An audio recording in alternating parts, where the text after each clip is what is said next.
मैं आपको basic threading करना बताती हूँ। और ये थ्रेड है 40 नंबर का, 40 नंबर का, ग्रीन कलर का अच्छा होता है। और उसमें क्या होता है, थ्रेड को पहले ऐसे पिक करेंगे, दांतों में दबाएंगे, ये हाथ में थंब से ऐसे प्रेस करना है। और ये आपका थंब में लेने के बाद इसको 2 या 3 बार टर्न करना है। और ये देखो, ये थ्रेड का, इसको कैंची बोलते हैं, जिसके अंदर हमें हेयर को फंसाना होता है और ऐसे पुश करके थ्रेडिंग करनी आती है। विद इन 1 वीक अगर आप ऐसे थ्रेडिंग करोगे, थ्रेड को चलाओगे, तो आपको थ्रेड चलाना आ जाएगा। और साथ में क्या है कि हाथ भले ही कटे, क्योंकि उंगलियां कट जाती है, तो इसका मतलब समझो आपको थ्रेडिंग करना आ गया है। धीरे धीरे आपका हाथ भी कटना बंद हो जाएगा और आपको थ्रेडिंग करना भी आ जाएगा। आप ऐसे मुंह से भी खींचेंगे और थंब से, ये जो थंब है इससे आपको प्रेस करना है इस तरीके से। देखिए आपको दिखाई दे रहा हो थंब से। इसके बाद मैं आपको थ्रेडिंग करके बताती हूँ। इसकी हमें थ्रेडिंग करनी है, शेप भी हमें ध्यान देनी पड़ती है और हमें चेक करना पड़ता है कि इसको कैसे शेप चाहिए। हम क्लाइंट से भी पूछते हैं आपको कौन सी शेप चाहिए। आर्च, हाँ, क्योंकि आपके में ना ऑलरेडी आर्च आ रखी है, हल्का हल्का फिनिशिंग करना है। तो इस तरह से हम हल्का सा टेल्कम पाउडर लगाते हैं, दोनों साइड एक ही बार लगा ले। उसके बाद हम थ्रेड को, जैसे मैंने बताया, लेकर कैंची लेकर, देखिए पहले आपको प्रैक्टिस करनी हो तो आप पहले किसी की भी करें तो फिनिशिंग के लिए ऊपर ऊपर के हेयर करें, जैसे कि आईब्रो के आसपास के। तो आप देखिए ध्यान से किस तरह,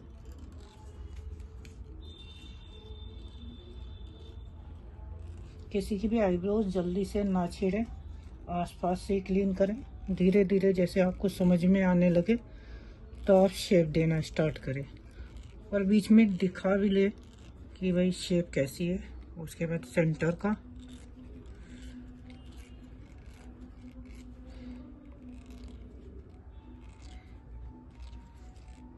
अब हम अपने क्लाइंट से बोलेंगे स्ट्रेच करो, और ऐसे, और ये दूसरे हाथ से ऐसे, इतना स्ट्रेच हो कि ये हमारा हाथ यहाँ होना चाहिए। क्योंकि अक्सर कोई, सब लोग क्या करते हैं, यहाँ से कट कर देते तो आगे से पतली हो जाती। तो हमें शुरू में ही ध्यान देना है कि हमें आगे टच ही नहीं करना, पहले हमें पीछे ले जाना। और थ्रेड को इस तरह पीछे लाएंगे और कैंची में लाने के बाद इस तरह, तब थ्रेड चलाएंगे। तो कभी ना तो कट लगेगा और ना ही आपकी आईब्रो खराब होएगी। पहले हम फिनिशिंग से लेके चलें। देखिए किस तरह से हम कैंची में लाए, फिर शेप में लिया और धीरे से आपने निकाल दिया। जब आप पीछे से निकाल लेते हो तो तब हमें फाइनल में देखना चाहिए कि आगे वाला, फ्रंट का, कैसे आपको शेप देना है। वो मैं अभी आपको दिखा कर बताती हूँ।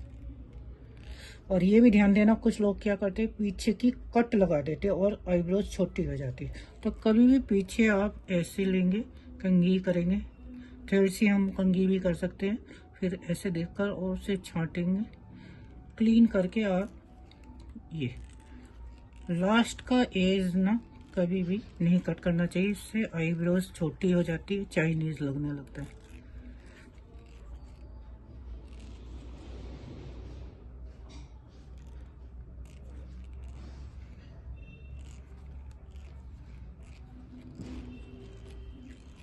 देखिए मैंने अभी, आपने देखा होगा कि फ्रंट नहीं छेड़ा है। हम क्लाइंट से बोलेंगे हाथ छोड़े। अब हम देखेंगे कि फ्रंट से कैसे आ रहा है, लेकिन इनका बहुत कम है आगे से, तो हम हल्का सा ऊपर से बोलेंगे और थंब से, हाँ, और बस लास्ट का ये फाइनल में हम निकाल देंगे। देखिए ज़्यादा नीडी नीडी आगे, और एक लाइन ड्रॉ कर देते हम।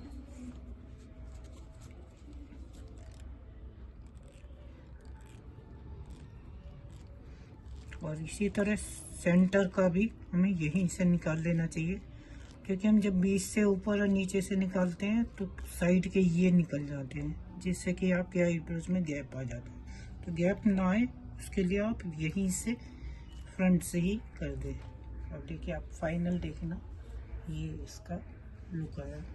उसके बाद अगर आपको कुछ लग रहा है तो जैसे एक लाइन क्रिएट करते हैं, ये ऐसे पूरी एक लाइन आपकी आईब्रोज की शेप में आ जाए। ये लिया, पीछे लेकर आए, और ये इससे क्या है तो फिनिशिंग बहुत अच्छे से आती है। ऐसा लगता है लाइन ड्रॉ की आपने।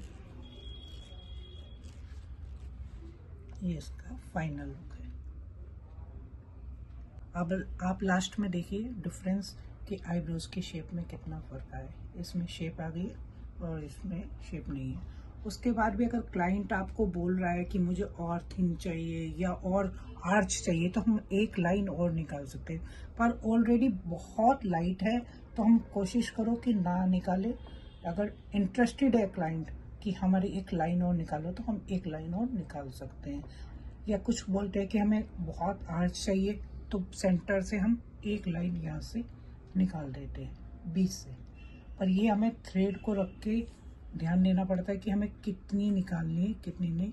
तो आप अगर स्टार्ट कर रहे हैं तो फाइनल स्टार्टिंग में आप यही करना होगा कि पहले हल्की हल्की फिनिशिंग दें, फिर लास्ट में आप धीरे धीरे जब आपको प्रैक्टिस में आ जाए कि कैसी शेप देनी है, आर्च कितनी लेनी है, गोल लेनी है, आर्च लेनी है या स्ट्रेट वाली लेनी है, तो वह आप ले सकते हैं। तो ये आपको, अगर इसमें आपको कुछ लगता है कि कोई चीज़ की क्वेरी है, आप पूछना चाहते हैं तो आप मुझे कमेंट बॉक्स में पूछ सकते हैं और मैं आपको कोशिश करूँगी दोबारा से बताने की। लाइक सब्सक्राइब माय चैनल, और मैं आपको ऐसी अच्छी अच्छी वीडियो देती रहूँगी जिससे आप घर बैठ कर ही सीखते रहो।